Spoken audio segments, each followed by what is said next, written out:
ada 7 fakta kebenaran kenaikan Yesus Kristus ke surga.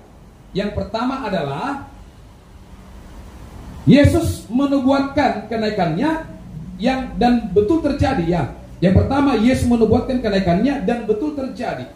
Ya, dikatakan dalam Yohanes 15 ayat 18 sampai 27, di mana Yesus mengatakan bahwa ia berasal daripada Bapa dan kembali kepada Bapa, yaitu surga.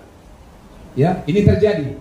Dia katakan ketika dia di bumi ini dan terjadi ketika dia terangkat ke surga, saudara. Nah, Ulangan pasal 18 sampai 20, Ulangan 18 ayat 20 sampai 22 memberi bekal kepada kita untuk menguji apa yang disebut dengan nubuatan.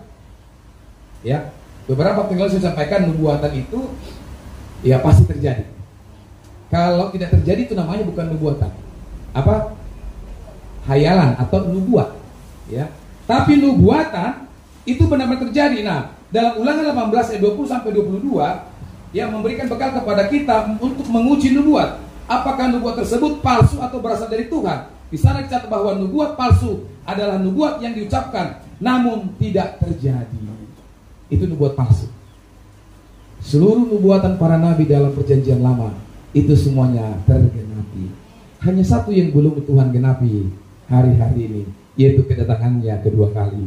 Yesus menubuatkan kenaikannya ke surga kepada murid-muridnya, dan hal itu dicatat di dalam Injil untuk menjadi sebuah bukti tertulis, dan hal itu betul terjadi sehingga Yesus tidak memberikan nubuat palsu atas dirinya sendiri. Mana ada orang bernubuat atas diri sendiri? Ada? Hanya Yesus yang bernubuat untuk diri sendiri, dan itu terjadi. Dan hari ini dia berada di surga, duduk di sebelah kanan Allah Bapa untuk menyediakan tempat bagi saudara dan saya. Amin.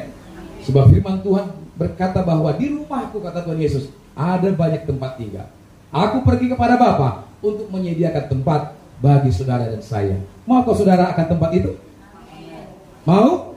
Amin. Ya, kita semuanya nanti pasti kembali ke sana. Nah, yang kedua, bukti fakta sejarah yang kedua adalah ada banyak saksi. Ya, di Ulangan 19 ayat 15 berkata, satu orang saksi saja tidak dapat menggugat seseorang mengenai perkara kesalahan apapun atau dosa apapun yang mungkin dilakukannya. Baru atas keterangan 2 atau 3 orang saksi perkara itu baru tidak disangsikan. Ya, mau lihat ayatnya? Coba buka Ulangan. Ya, ini. Satu orang saksi tidak dapat menggugat seseorang mengenai perkara kesalahan apapun atau dosa apapun yang mungkin dilakukannya. Baru atas keterangan 2 atau 3 orang saksi perkara itu tidak disangsikan. Artinya lebih 2 atau 3 orang baru sah perkara itu. Nah, siapa saksi-saksi atau saksi mata yang melihat Yesus terangkat? Yang pertama adalah ke-11 murid. Kenapa saya katakan 11? Karena Yesus sudah innalillahi wa innalillahi rojiun. Oleh karena dosanya dia sudah mati. Nah, para muridnya menyaksikan di Betania. Betania ini dekat dengan Yerusalem. 1 hari Sabat perjalanan, berarti 1 hari Sabat itu 2000 yard atau sama dengan 1828 meter, berarti dekat dengan Yerusalem. Nah, dari Betania ke Yerusalem ada yang namanya memisahkan mereka. Ya, namanya bukit Zaitun, ya. Jadi dari Betania Yesus terangkat. Nah, murid-muridnya melihat, saudara, bahwa Yesus terangkat. Berarti ada 11 orang memenuhi syarat Ulangan pasal 19-15. 2-3 orang lebih memenuhi, berarti tidak disangsikan perkara itu. Yang kedua, di ayat yang kita baca tadi di dalam Lukas pasal berapa tadi? 24. Ayat 51. Ya, bukan Lukas, Yohanes, Kisah Rasul. Ya, Kisah Rasul bahwa ada malaikat yang berkata-kata kepada murid-muridnya, Yesus yang terangkat ke surga ini, yang kamu lihat akan datang kembali. Ada saksi 2 malaikat. Ya, 11 murid-murid dan 2 malaikat yang melihat. Nah, dikatakan lagi saudaraku, yang ketiga saksinya adalah Paulus. Jadi kalau Paulus ini hidup pada tahun 34 Masehi, sesudah Yesus terangkat ke surga. Nah, artinya Alkitab belum selesai ditulis.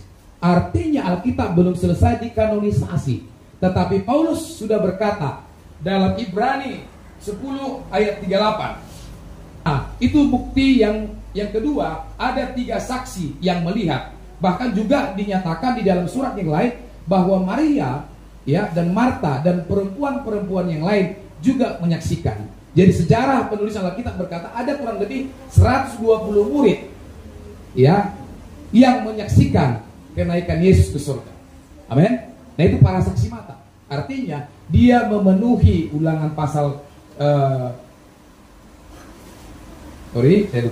Ulangan pasal 19 ayat 15 dan juga 1 Timotius 5 ayat 19. Nah yang ketiga, ya buktinya yang ketiga adalah kenaikan Yesus ini terjadi pada siang hari. Ketika Yesus terangkat ke surga, kondisi waktu itu pada siang hari. Kisah Rasul pasal 1 ayat 9 berkata, sesudah Yesus mengatakan demikian, terangkatlah ia disaksikan oleh mereka dan awan menutupinya dari pandangan mereka. Ini terjadi pada siang hari. Jadi kalau tanya, kita tahu ya bahwa Yesus terangkat pada siang hari, artinya ini sedang mengkonfirmasi bahwa tidak ada yang disembunyikan. Artinya terbuka dan terlihat. Amin. Ya, ini yang ketiga. Nah, yang keempat adalah terjadi di ruang terbuka. Ya, Kisah Rasul pasal 1 ayat 12 mencatat, maka kembalilah rasul-rasul itu ke Yerusalem dari bukit yang disebut Bukit Zaitun yang hanya seperjalanan sabat jauhnya dari Yerusalem.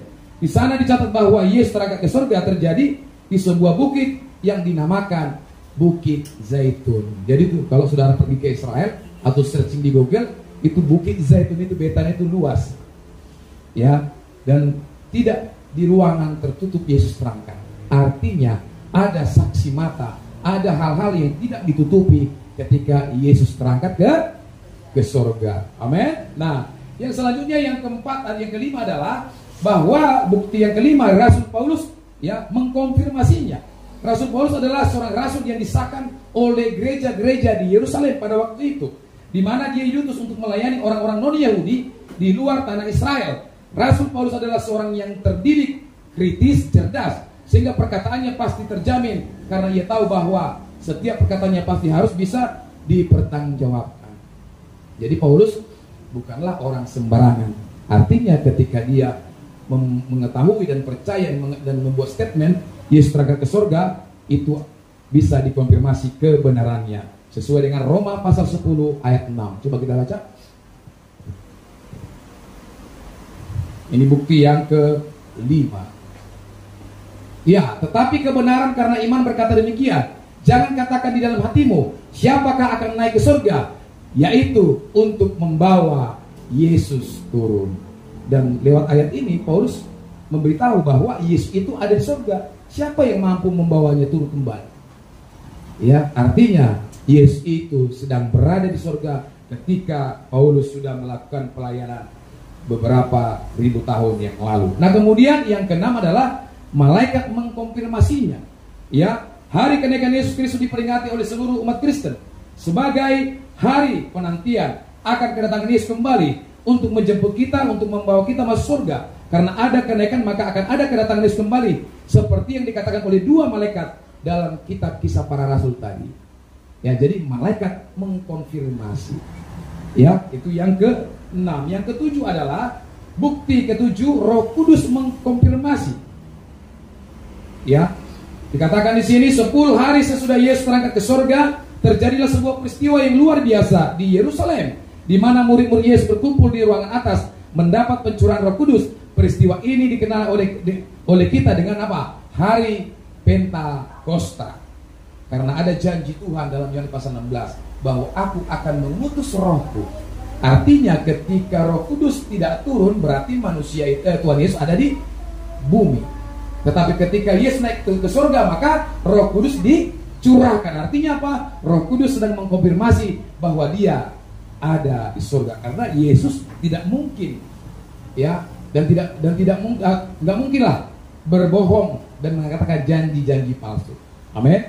Jadi saudara jangan bimbang lagi. Benar nggak Yesus naik ke surga? Kan masih banyak seperti itu. Ya, Yesus hari ini sudah ada di surga. Amin. Bahkan 2000 tahun yang lalu dia sudah ada di surga dengan tubuh kebangkitannya, mempersiapkan tempat bagi saudara dan saya. Nah, ini fakta sejarah. Ada saksi-saksinya dari manusia, dari malaikat, dari Yesus sendiri, bahkan juga dari Roh Kudus sendiri yang mengkonfirmasi bahwa Yesus hari ini naik ke surga dan dia bertahta di surga. Amin. Itu bukti sejarah, nggak boleh dilupakan.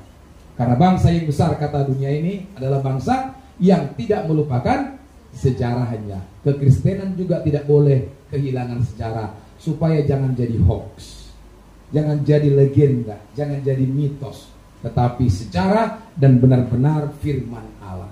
Amin.